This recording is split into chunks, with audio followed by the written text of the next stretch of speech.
inspiration. It's a powerful driving force that lays beyond any successful project.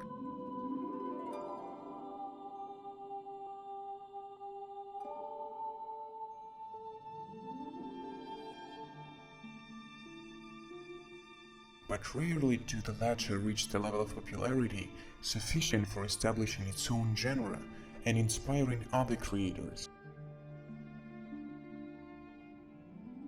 This was the case with now legendary Cvstodia and Dark Souls series, each generating millions of dollars in revenues and pleasing fans and critics alike all around the world.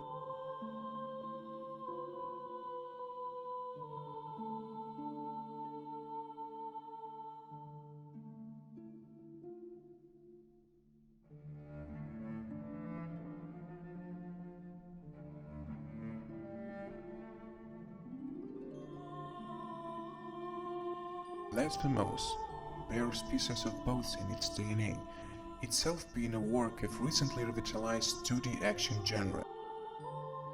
It's not an attempt at 2D Souls, despite what you might be thinking.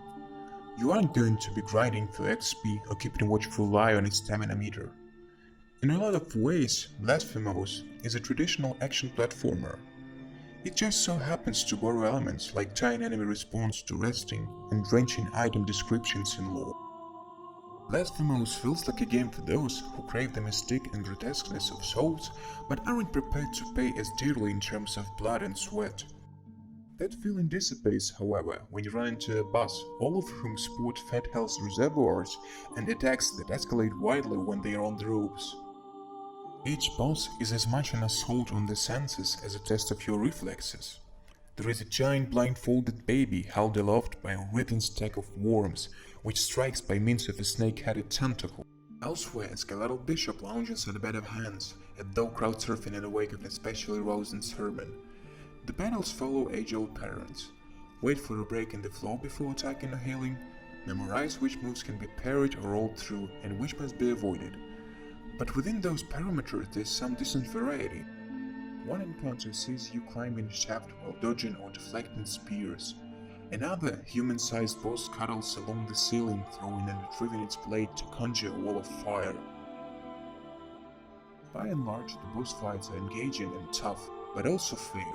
Any single screen of Blasphemous can be filled with multiple enemies attacking at all angles. Despite memorizing their unique attacks and making liberal use of the large window of time to parry and counter-attack, one misstep can lead to ruin.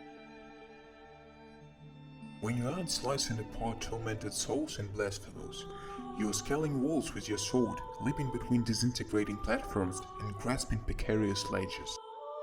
Unsettling cathedrals, shrieking nuns, rosary beads and thorns. Blasphemous uses Christianity as its foundation for a world blanketed in chaos. The narrative requires piecing together disparate clues and reading between the lines. If you can't be bothered, that's fine. You'll find value in the lavish world building and double-take worthy cutscenes, enough to get you from point A to B to Z and back up to A for an overlooked item.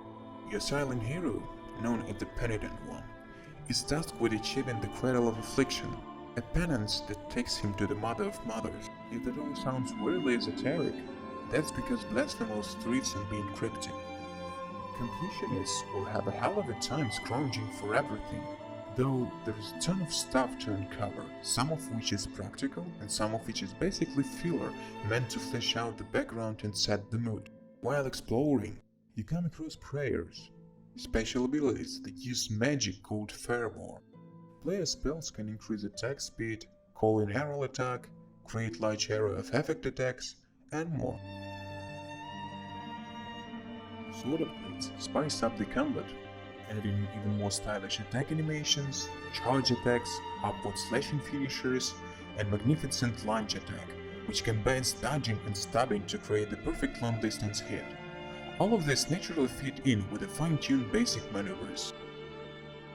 All things considered, Blasphemous is an unforgiving, brutal, and fair entry into Metroidvania genre. Beneath the drudgery is a compelling and dark tale waiting to be uncovered. If you're willing to endure its gore, you'll be rewarded with grim and spectacular visuals that will be forever burnt into your mind and an equally twisted story to it.